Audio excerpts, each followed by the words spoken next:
It was soon Christmas, and Ella sat on a train on her way to her grandmother, who lived a few miles from where she lived.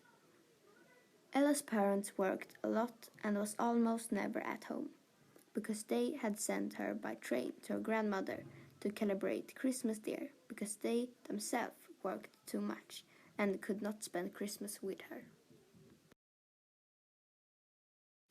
When Ella had been on the train for 4 hours, she arrived. She went out of the train and sat down on a bench to wait for grandmother to pick her up. After a few minutes, she saw a small white car roll into the parking lot.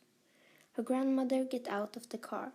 They said hello to each other, and then they went to the grandmother's house.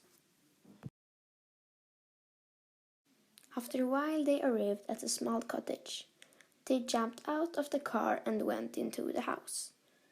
When Ella came into her room, she threw off her bag and jumped up on the bed. Then she began to think about why her grandmother had no Christmas decoration at home. A little later, after dinner time, Ella went to sleep. The next day after breakfast, Ella asked her grandmother if she had Christmas decorations at home. Her grandmother hesitated at first, but responded quite quickly that they had a room next to a bedroom.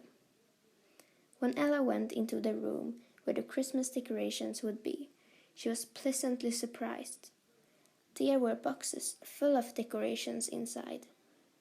She took out some stars and elves and began decorating. When she was done, she thought there was something missing: the Christmas tree. When Ella asked her grandmother about the Christmas tree, she replied that she could ask the woodcutter who lives near there to cut a nice tree for them. After several hours, they finally got the Christmas tree, and Ella decorated it really nice with balls, glitter, lights, and a star on top. When she was done, she went across the living room toward her room. In the middle of the living room, she fell through a carpet. It was a hole under the carpet. She stood up and looked around. Then she noticed that she was not alone. There were small elves wrapping toys. "I told you that you forgot to close the door," whispered one. "What do we do now?" whispered the other. "I do not know," whispered another. A door opened behind the elves, and a man who really looked like Santa Claus stepped forward. "Why did you stop working? We have not much time left," said Santa. When Santa noticed that Ella was there, he was very surprised. "Hello, who have we here then?" asked Santa. "Hello, my name's Ella, and you are Santa Claus?" asked Ella. "Yes, I am," said Santa. The door behind Santa was opened again, and this time it was her grandmother.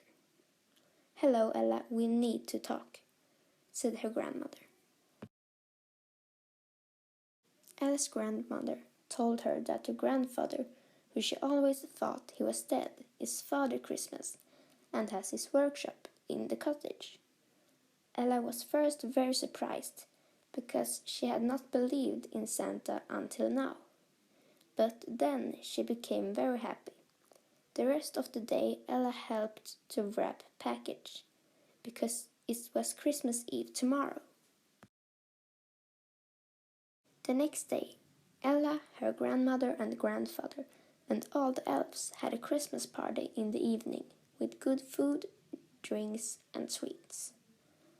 Ella received many gifts from Santa, but one was special. When she opened all the presents, the doorbell rang. Ella's parents had arrived. Ella hugged them both for a long time. That evening, the whole family could spend Christmas together after all, and even with Santa Claus.